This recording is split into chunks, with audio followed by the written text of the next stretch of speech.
రక్షిత్ గారు సార్, నా పేరు వెంకట్ ఎన్టీవీ. అంటే మీరు పలాస నుంచి ఇప్పటిదాకా చేసిన సినిమాలు అంటే చూస్తుంటే కొద్దిగా ఎక్కువ యాక్షన్, దీంతోపాటు కొంత డిఫరెంట్గానే ఉంటున్నాయి స్టోరీస్ మొత్తం కూడా. ఈ సైకో అనేది అంటే కొంత ఆడియన్స్కి కొద్దిగా ఏ విధంగా కనెక్ట్ అవుతుంది అనుకుంటున్నారు? ఏంటి అసలు ఈ సినిమా? అంటే యాజ్ ఎ జానర్గా చూస్తేనే సైకో థ్రిల్లర్ అనే జానర్కి ఫ్యాన్స్ ఉన్నారండి. ఎట్లా లవ్ స్టోరీకి ఎట్లా ఫ్యాన్స్ ఉంటారో, ఒక ఫ్యామిలీ డ్రామాకి ఎట్లా ఫ్యాన్స్ ఉంటారో, అట్లా కామెడీ సినిమాకి ఎట్లా ఫ్యాన్స్ ఉంటారో, ఈ సైకో థ్రిల్లర్ సినిమాలకి ఒక సపరేట్ ఫ్యాన్స్ ఉన్నారు. సో డెఫినెట్గా ఆ జోనర్లో ఉన్న వాళ్ళందరికీ నచ్చుతుంది. ప్లస్ ఒక కొత్త సినిమా ఎక్స్పీరియన్స్ సైకో థ్రిల్లర్ జోనర్లోనే ఒక కొత్త సినిమా అవుతుంది. ప్లస్ ఒక భావం ఉన్న సినిమా. ఇందాక డైరెక్టర్ గారు చెప్పినట్టు దీంట్లో ఒక సెన్స్ ఉంది, just normal commercial psycho thriller కాదు. సో డెఫినెట్గా ఓన్లీ సైకో థ్రిల్లర్ సినిమాలు చూసే వాళ్ళకే కాకుండా మిగతా అందరు ఆడియన్స్కి కూడా ఈ సినిమా నచ్చుతుందని అనుకుంటున్నాం. ఎవరైనా ఒక సినిమా సక్సెస్ అయిందంటే దానికి సీక్వెల్గా తీయాలని చూస్తుంటుంటారు. మీది పలాస ఒక మంచి బ్లాక్ బస్టర్ హిట్. ఇప్పటికి కూడా ఆ సాంగ్ పలాస 2 అయినా ఎక్స్పెక్ట్ చేయొచ్చు ఆ సినిమా? దాన్ని ఏమైనా కంటిన్యూషన్? మోస్ట్లీ ఉంటుంది, జరుగుతుంది, వర్క్ ఉంటుంది మోస్ట్లీ. మీరు ప్రొడ్యూసర్ గారిని అడగాలి, నన్ను కాదు. ఓకే సార్, మీరే చెప్పండి. తప్పకుండా ఉంటుంది. తప్పకుండా ఉంటుంది. ఎప్పుడు రావచ్చు? ఇప్పటి నుంచి 1.5 years. ఆగస్ట్ 2 తర్వాత చెప్తాం. ఓకే రక్షిత్ గారు ఇక్కడ. హాయ్. హాయ్ అన్న. సో మీ ఆలోచనలే మీ శత్రువులు అన్నారు. సో మీకు భయపెట్టిన ఆలోచన ఏంటి మీ లైఫ్లో? ఆ ఆలోచనతో మీరు ఇట్లా నిద్రలకి కూడా లేచిపోయిన ఆలోచన? భయపెట్టిన ఆలోచన అంటే డెఫినెట్గా మనకు ఇప్పుడు సినిమాల జోనర్లో తీసుకుంటే సినిమా ఎట్లా వస్తుంది, ఈ కథ ఎట్లా వస్తుంది, ఎంతవరకు మనం రీచ్ అవ్వగలుగుతాం, ఆడియన్స్ని కానీ మీడియాని కానీ మనం ఎట్లా రీచ్ అవుతాం. ఇప్పుడు నాకున్న ప్రజెంట్ ఆలోచన ఏంటంటే ఆగస్ట్ 2వ తారీఖు సినిమాని బ్రహ్మాండంగా తీసుకెళ్ళాలి అని. నా భయం ఏంటంటే ఎంతవరకు రీచ్ అవుతుంది. మేము ఒక మంచి ప్రోడక్ట్ చేసాం. మొన్న ఈ మధ్య కమల్ హాసన్ గారు చెప్పారు, ఒక సినిమాని మేము ఖచ్చితంగా ప్రమోట్ చేయాలి, ఇది ఒక ప్రోడక్ట్. ఎందుకంటే మాది విజయవాడలో స్వీట్ మ్యాజిక్ ఉంది, మేము ఒక బిర్యానీ తయారు చేస్తేనే 4 పోస్టర్లు పెట్టి ఈ ఆఫర్ ఇస్తున్నాం. అట్లాంటిది కొన్ని కోట్ల రూపాయలు పెట్టి సినిమా తీసి డెఫినెట్గా మేము బాగా జనాల్లోకి తీసుకెళ్లాలని మార్కెటింగ్ కానీ ప్రమోషన్స్ కానీ చేస్తున్నాం. సో అది బాగా రీచ్ అవ్వాలి అని ఆలోచిస్తున్నాం ప్రస్తుతానికి. హాయ్ రక్షిత్ గారు. హాయ్ అండి. ఇటు ఇక్కడ. హాయ్. పలాస సినిమా మంచి హిట్ అయింది, ఆ తర్వాత మీకు హిట్ పడలేదు. ఈ సినిమా చూసుకుంటే పలాస మేకర్స్ నుంచి వస్తుంది, ప్లస్ రఘు కొంచె గారు కూడా ఉన్నారు. దానికి తోడుగా మీ ఫాదరే డైరెక్టర్ అయ్యారు, ప్లస్ పాయింట్ అనుకోవచ్చు. ఈ సినిమాతో హిట్ పడుతుందని అనుకుంటున్నారు ఖచ్చితంగా? తప్పకుండా అనుకుంటున్నాను హిట్ పడుతుందండి. అంటే ఏంటి స్టోరీ మీద కాన్ఫిడెన్సా, లేక ఏంటి మీ ఫాదర్ డైరెక్షన్ మీద confidence?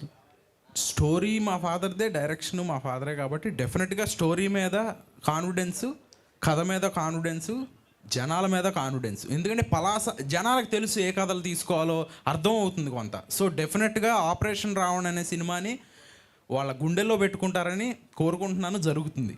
Okay, wish all the best. Thank you sir. Director గారు ఇక్కడ. ప్రసాద్ గారు ఇక్కడ sir. Hi sir, myself Hemamalini. Sir మీరు ఫస్ట్ టైం డైరెక్ట్ చేసిన దానికి కంగ్రాచ్యులేషన్స్. అండ్ నా క్వశ్చన్ ఏంటంటే, మీరు డైరెక్ట్ చేస్తున్నారు, ఆల్రెడీ మీ అబ్బాయి యాక్ట్ చేస్తూ 2-3 సినిమాలు చేశారు కాబట్టి ఆ తీరుతో ఏమన్నా డాడీ ఇది కాదు ఇలా పెట్టు అలా పెట్టు అని అన్నా ఈయన ఇన్వాల్వ్ అయ్యారా? ఎవరు హీరో ఇన్వాల్వ్ అయ్యాడా? మీ అబ్బాయి హీరో ఇన్వాల్వ్ అయితే ఊరుకోవద్దనే నేను డైరెక్షన్ చేశాను. వావ్, అదే ఆయన ముందే చెప్పేస్తాను, నేనేం అనలేదు అది ఇది అని చెప్పి. సార్ ఇప్పుడు అంటే ఆన్ సెట్ మేము ఫాదర్ అండ్ సన్ కాదండి, ఆయన డైరెక్టరు, నేను ఒక ఆర్టిస్టు ఆయన కింద పనిచేసి. నేను ఏ సినిమాకైనా అట్లాగే వర్క్ చేస్తాను. మనం లాస్ట్ టైం టీజర్ లాంచ్ అప్పుడు రాధికా గారికి స్టేజ్ మీద ఎక్కే వరకు తెలవదు మేమిద్దరం ఫాదర్ అండ్ సన్ అని, మేము అట్లా వర్క్ చేసాం. సో రాధిక గారు మాట చెప్పారు కాబట్టి మిమ్మల్ని అడుగుతున్నాను, how is experience working with her and how is experience by మీ నాన్నగారు చేతే డైరెక్షన్లో వర్క్ చేయడం ఎలా అనిపిస్తుంది? అంటే చిన్నప్పుడు నాన్న వేలు పెట్టి నడవడం వేరేలా ఉంటుంది, అది వేరే ఫీలింగ్. సో ఇది ఎలా అనిపించింది? అది నేను చెప్పలేనండి, నిజంగా చెప్పలేను. It's very emotional thing. నాకు నా లైఫ్లోనే ఒక చాప్టర్ ఇది definitely. So I'm very lucky to have a father. మా నాన్నగారు లాంటి ఫాదర్ నాకు ఉన్నందుకు నేను చాలా లక్కీగా ఫీల్ అవుతున్నాను. పలాస అప్పుడు కూడా చెప్పాను, ఇప్పుడు కూడా చెప్తున్నాను, ఇంత ప్యాషనేట్గా నా కోసం ఒక సినిమా తీయడం కానీ, నా కోసం డైరెక్ట్ చేయడం అనేది కానీ అంత ఈజీ కాదు. కోట్లలో ఒకళ్ళ వల్ల అవుతుంది, అది మా నాన్నగారు. సంకీర్తన గారు. ఒక్క నిమిషం, ఆయన ఇందాక నుంచి వెయిట్ చేస్తున్నారు. యా యా సంకీర్తన గారు మైక్ ఇవ్వండి ఆవిడకి.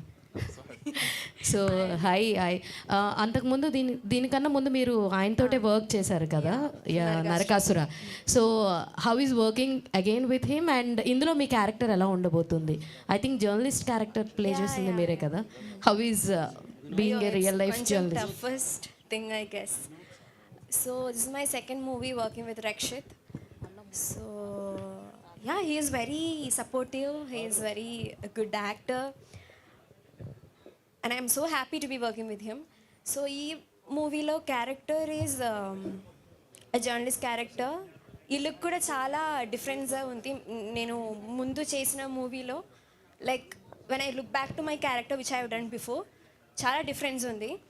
Like curly hair and everything. I don't know people you can understand me or not, but yeah that's it. The character is journalist character.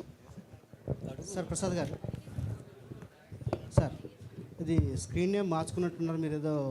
Venkata Satya, నా పేరు వెంకట సత్యవర ప్రసాద్, అందుకని వెంకట సత్య అని పెట్టుకున్నాను. డైరెక్టర్గా మీది ఫస్ట్ మూవీ, ప్రీవియస్ ఎక్స్పీరియన్స్ అంటే ప్రొడ్యూసర్గా ఎక్స్పీరియన్స్ ఉండొచ్చు మీకు, బట్ అని డైరెక్టర్గా ఇది మీకు కొత్త ప్రయత్నం ఇది. అయితే ఫస్ట్ మూవీకి మీరు ఇంతకుముందు చెప్పారు రాజమౌళి గారు కూడా చర్చించిన విషయాన్ని దీంట్లో మీరు చర్చించామని. అది చెప్పడానికి చాలా గట్స్ ఉండాలి. సేమ్ టైము ఈ థ్రిల్లర్ సబ్జెక్ట్ ఎంచుకుంటారు ఫస్ట్ మూవీకి మీరు, ఎందుకు? ఇంకోటి ఏంటంటే ఓటీటీ తర్వాత మనకి థ్రిల్లర్స్ చాలా ఎక్కువైపోయాయి. అదర్ లాంగ్వేజ్ థ్రిల్లర్స్ కూడా చాలా చూస్తున్నాం మనం. అలాంటప్పుడు మీరు వాటిలో చర్చించే సైకో విషయాల్ని మీరు దీంట్లో ఏమి చర్చించారు? దీంట్లో ఏం టచ్ చేశారు దీంట్లో? మీరు అడిగినట్లుగా సైకో థ్రిల్లర్ సినిమాలు మీరు చాలా చూశారు, చాలా సినిమాలు చూస్తున్నారు. అందుకనే నేను చెప్పింది ఏంటంటే, మీరు ఇప్పుడు దాకా చూడని మీ సైకో థ్రిల్లర్ సినిమాలో మీకు రకరకాల విలన్లే సైకోలుగా ఎందుకు మారారు అనేది చాలా చాలా స్టోరీలు మీరు చూశారు. కానీ ఈ స్టోరీలు అన్నిటికీ మూలమైన ఆలోచన, ఒక మనిషి సైకోగా అంటే ఆడేదో 10 మంది చేతులు నరికేసి, కాళ్ళు నరికేసి, అమ్మాయిలు శవాలు బాక్సుల్లో పెట్టి ఇలాంటి ఏవో రకరకాలుగా చూపిస్తారు. కానీ దానికి కారణం ఏంటి? ఆ కారణం, ఆ థాట్ ప్రతి మనిషిలోనూ ఉంటుంది. ప్రతి మనిషిలోనూ పాజిటివ్ థాట్, నెగిటివ్ థాట్ ఉంటుంది. సో ఎవరైతే నెగిటివ్ థాట్ని, మన థాట్ని మనం చూసుకోవటమే చాలా గొప్ప విషయం అనేది మనం వేదాలు లేకపోతే రకరకాలుగా తెలుసు, మెడిటేషను ఇవన్నీ. సో ఆ థాట్ని చూసుకున్నప్పుడు నెగిటివ్ థాట్ని పక్కన పెట్టి పాజిటివ్ థాట్తో వెళ్తాం. మనం ఎప్పుడైతే నెగిటివ్ థాట్స్ మనని ఆ నెగిటివ్ థాట్స్ కంట్రోల్లో మనం వెళ్ళిపోయామో మనకు తెలియదు, అప్పుడు సైకోగా మారతాడు మనిషి అనేది ఒక విజువల్ ఎఫెక్ట్లో చెప్పడానికి నేను ప్రయత్నించాను. మీరనే రెగ్యులర్ ఫార్మేట్ థ్రిల్లర్ సినిమాలో ఉండే అన్ని ఎలిమెంట్స్ అంతకన్నా బాగా చేయడానికి నేను ట్రై చేశాను. ఈయన వేరేగా నేను చూపించింది థాట్స్కి ఉన్న ప్రభావం ఏంటి మనిషి మీద. అంటే దర్శకుడిగా ఫస్ట్ మూవీని ఇలాంటి థ్రిల్లర్ ఎంచుకోవడానికి కారణం ఏంటి? ఇలాంటి థ్రిల్లర్ సినిమాలు బాగా చూస్తారు అని నా ఆలోచన నాకు చెప్పింది. దాన్ని డామినేట్ చేసే మంచి ఆలోచన నాకేం రాలా. అంటే మీ ఆలోచనలు మీ దృష్టిలో మిత్రులు అయిపోయారు తెలుస్తుంది, మిత్రుల శత్రువుల తెలుస్తుంది.